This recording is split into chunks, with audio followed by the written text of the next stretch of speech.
దేవునికి స్తోత్రములు కలుగునుగాక. హల్లెలూయా. బోలేష్ మహారాజ్ కి జై. బోలేష్ మహారాజ్ కి జై. బోలేష్ మహారాజ్ కి. మన యేసు స్వామికి, మన యేసు స్వామికి.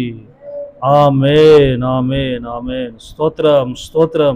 అందరు మనసారా ప్రభువుని స్తుతించండి. నోరు తెచ్చి స్తోత్రాలు చెబుతూ ఉండండి. స్తోత్రాలు, స్తుతి, మహిమ, మహిమ, ఘనత, ప్రభావములంటూ ప్రభువును స్తుతించండి. ఆయనను కీర్తించుట మంచిది. ఆయనను స్తుతించుట, మరి ఆయనను మహిమపరచబడడం, ఆయన మహిమపరచబడతా ఉన్నాడంటే మరి నా ప్రభు మిమ్ములను కూడా మహిమపరిచే వారిని కూడా నా ప్రభు మరి మహిమపరిచే దేవుడై ఉన్నాడు. హల్లెలూయా, హల్లెలూయా. స్తుతి, స్తుతి, స్తుతి, స్తుతి, స్తుతి. స్తోత్రం, స్తోత్రం, స్తోత్రం, స్తోత్రమయ్యా, స్తోత్రమయ్యా, స్తోత్రమయ్యా, స్తోత్రమయ్యా, స్తోత్రమయ్యా, స్తోత్రం, స్తోత్రం.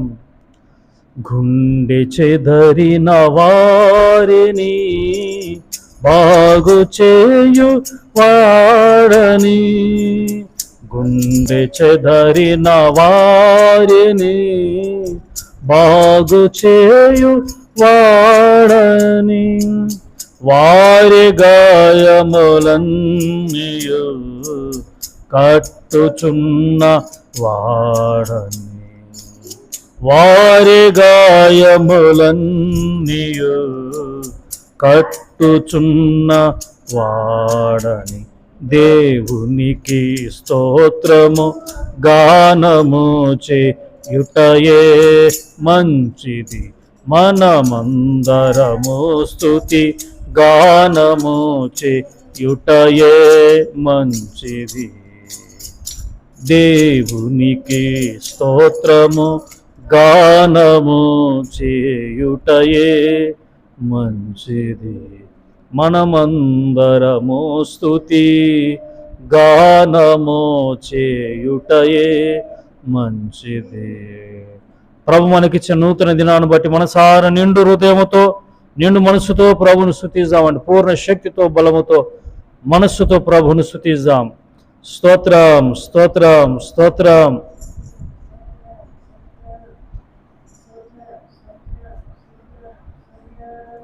స్తోత్రం, స్తోత్రం, స్తోత్రం. ఈరోజంతా మీకు కృప కలుగునుగాక, క్షేమము కలుగునుగాక, అంతా మీకు శుభము కలుగునుగాక, లాభము కలుగునుగాక. హల్లెలూయా.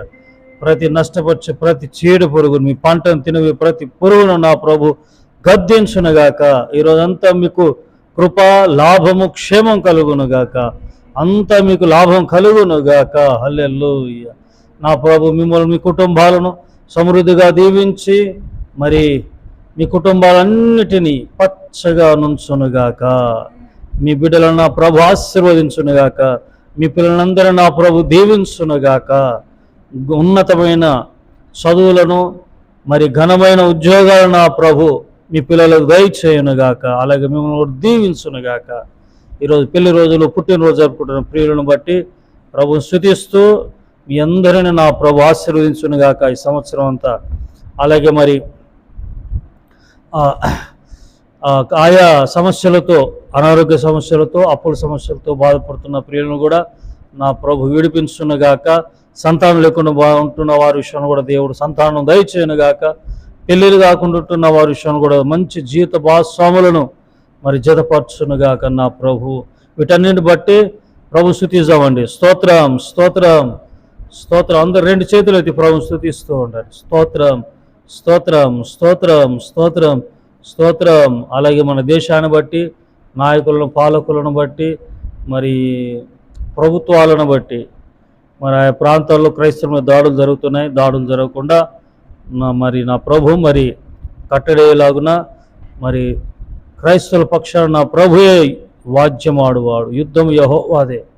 మరి జరుగుతున్న సేవను బట్టి, సాంఘిక సేవను బట్టి, అలాగే దేవుని సేవను బట్టి కూడా, మరి యేసయ్య కృపా పరిచర్యను బట్టి, మమ్మల్ని బట్టి, మాకు ఇచ్చిన పరిచర్యను బట్టి, అలాగే సబ్స్క్రైబర్స్ అయినటువంటి మిమ్ములను బట్టి, సహకరిస్తున్న మరి ప్రియులను బట్టి త్రియేక దేవునికి నిండు హృదయముతో స్తోత్రం చెబుదామండి. స్తోత్రం చెప్పాలందరూ. స్తోత్రం, స్తోత్రం. స్తోత్రం స్తోత్రం స్తోత్రం స్తోత్రం స్తోత్రం స్తోత్రం. ఆమేన్ ఆమేన్. మహిమ ఘనత ప్రభావములు యేసయ్యకే కలుగును గాక. మీ అందరికి వందనాలండి, అందరికి వందనాలు. నా ప్రభు మిమ్మల్ని దీవించి కాపాడును గాక. ఆమేన్. మరి ఉదయకాల సమయంలో అరుణోదయ ప్రార్థనలో డైలీ బ్రెడ్ కంతా ప్రభు మరి మనకిచ్చిన వాక్యాన్ని చూద్దామండి. అందరు గమనిస్తూ ఉండండి.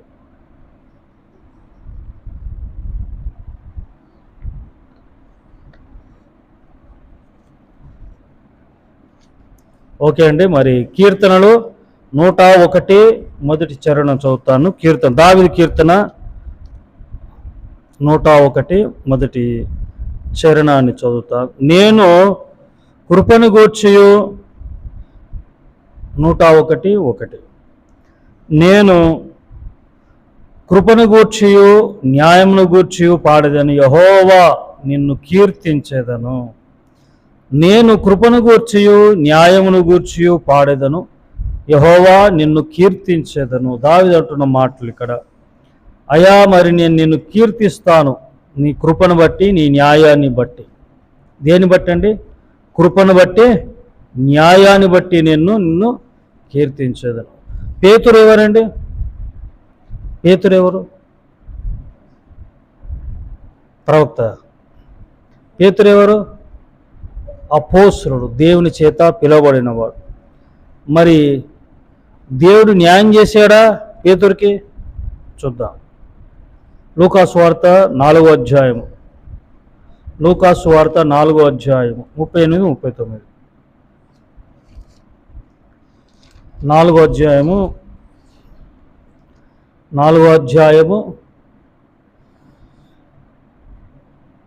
38-39. ఆయన సమాజ మందిరం నుండి లేచి సీమోను ఇంటిలోనికి వెళ్ళాను. ఎక్కడ పోయాడు? సీమోను అంటే పేతురు, పేతురయ్య గారి ఇంటికి పోయాడు. మరి పేతురయ్య గారు ఎవరండి? ద గ్రేట్ లెజెండ్ అపోస్టల్ అంటే సీనియర్, మోస్ట్ సీనియర్. మరి అయ్యగారి ఇంటికి పోయాడు. ఎవరు? యజమానుడైన ప్రభు అయిన బోధకుడు యేసయ్య. మరి ఇంటికి వెళ్ళినప్పుడు సీమోను అత్త తీవ్ర జ్వరంతో పడి ఉండగా గనుక ఆమె విషయమై ఆయన యొద్ద మనవి చేసుకొనిరి. స్తోత్రం చెప్పండి. హల్లెలూయా. సీమోను పేతురు మరి అపోస్తలుడు. మరి ఆయన న్యాయమును గూర్చియు, ఆయన నీతిని గూర్చియు, ఆయన కృపను గూర్చియు కదా ధ్యానించాలి. దేవా నిన్ను కీర్తించేదను. మరి ఆయన కృప, ఆయన న్యాయము, ఆయన మరి 101 కీర్తన చదువుతాను. ఎందుకంటే మనుషులం కదా, మర్చిపోతూ ఉంటాం కదా. నేను కృపను గూర్చి న్యాయమును గూర్చి పాడేదను. అయా నీ కృపను గూర్చి న్యాయం గూర్చి నేను పాడతాను, యెహోవా నేను కీర్తించేదను. న్యాయము. అయ్యా మరి తన పిల్లలకి అన్యాయం చేసే దేవుడా? అపోస్తుడు అయిన పేతురు మరి ఇంటికి దర్శించినప్పుడు పేతురు గారి అత్త మరి తీవ్ర జ్వరంతో పడి ఉండెను. మొరపెట్టుకున్న పేతురు కూడా మరి తప్పలేదు, తిప్పలు కదా చెప్పాలి. పేతురు కూడా మొరపెట్టుకున్నాడు. అయ్యా అక్కడ ఉన్నవారు అందరూ కదా ఆమె విషయమై ఆయన వద్ద మనవి చేసుకొనిరి. ఆయన ఆమె చెంతకు నిలవబడి జ్వరమును గద్దింపగాని అది ఆమెను విడిచెను. Praise the Lord. హల్లెలూయా. మరి ఆయన కృప, దేవా నిన్ను కీర్తించేదను, నిన్ను కొనియాడేదను.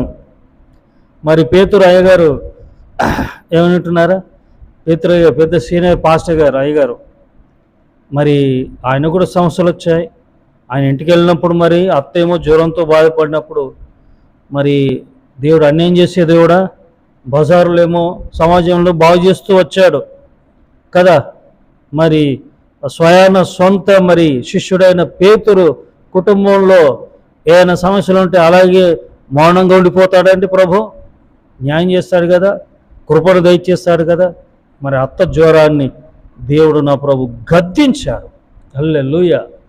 గద్దిస్తే జ్వరాన్ని, తీవ్రమైన జ్వరం అంట, 105, 104 ఉంది, 105, 106 తీవ్రమైన జ్వరం కదా. High temperature. మరి ఎంతోమంది హై టెంపరేచర్తో చనిపోతున్న వారు కూడా ఉన్నారు లేరండి.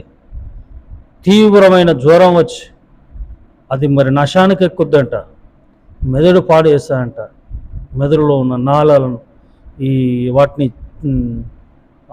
ఏం చేస్తాండి చిట్లిపోయేటట్టు చేస్తే చిట్లిపోతాయంట. తీవ్రమైన జ్వరం నేను అనుభవించాను. తీవ్రమైన జ్వరాలు ఎలా ఉంటాయో ఆ జ్వరం నేను అనుభవించిపోయా. అలాంటి ఒకసారి అనుకున్నాను అయిపోయింది నా పని అని. ఎండాకాలంలో కూడా చలేసింది నాకు జ్వరం తెలుసా. పోయిన సంవత్సరం అనుకుంటాను, పోయిన సంవత్సరం టెండలో ఓవైపు ఏమో 40 డిగ్రీ, నాకేమో చలి జ్వరం, వేడి నీళ్ళతో స్నానం, వేడి నీళ్ళతో మొహం కడుకోవడం. జ్వరంతో చచ్చిపోయిన వారు కూడా ఉన్నారు తీవ్రమైన జ్వరంతో. మరి తీవ్రమైన జ్వరంతో బాధపడుతున్న పేతురు అతను దేవుడు ఏం చేశాడు? గద్దించాడు, న్యాయం చేశాడు, కృపనిచ్చాడు, స్వస్థతనిచ్చాడు. అయ్యా నేను కీర్తించేదనయ్యా నీవు చేస్తున్న మేలును బట్టి. దేవుని ప్రభు మీ జీవితంలో చేస్తున్న ప్రతి మేలును బట్టి మర్చిపోకండి. ప్రభుని కీర్తిస్తూ ఆయన కృపను గుర్చి, ఆయన న్యాయాన్ని గుర్చి మరి ధ్యానిస్తూ ఉండండి. దేవుని కృప మీ అందరికీ తోడయుండును గాక. ఆమేన్. ప్రార్థన. పరిశుద్ధుడగు తండ్రి, అయా ప్రభా మీ కృపను న్యాయమును గూర్చి అయా మేము కీర్తించుతాం ప్రభా. సమాజంలో ఇదిగో తండ్రి, ప్రతి ఊర్లో, గ్రామంలో, పట్టణంలో అనేకులకు న్యాయం తీర్చావు ప్రభా. మరి మీరు ఎన్నుకున్నారు, కోరుకున్న వారి విషయంలో మరి ఎందుకు మీరు న్యాయం తీర్చరు? ఖచ్చితంగా న్యాయం తీర్చే దేవుడు, కృపనిచ్చే దేవుడు. దేవానికి స్తోత్రం. జ్వరాన్ని జ్వరాన్ని గద్దించి బాగు చేశాడు, తీవ్రమైన జ్వరాన్ని. అయా ప్రభా ఎవరైనా అనారోగ్యంగా ఉంటున్నారు వారిని ముట్టి ఇప్పుడే తీవ్రమైన జ్వరము, తీవ్రమైన సీరియస్ ప్రతి కండిషన్ ప్రభా అనారోగ్య సమస్య నుండి విడిపించండి, స్వస్థత విడుదల దయచేయమని యేసు నామమున ప్రార్థించి వేడుకుంటున్నాను తండ్రి. ఆమేన్. త్రియేక దేవుని కృప, తండ్రి, కుమార, పరిశుద్ధాత్ముడు సదా మీ అందరికీ తోడైండును గాక. Amen. God bless you. May God bless our India. Praise the lord.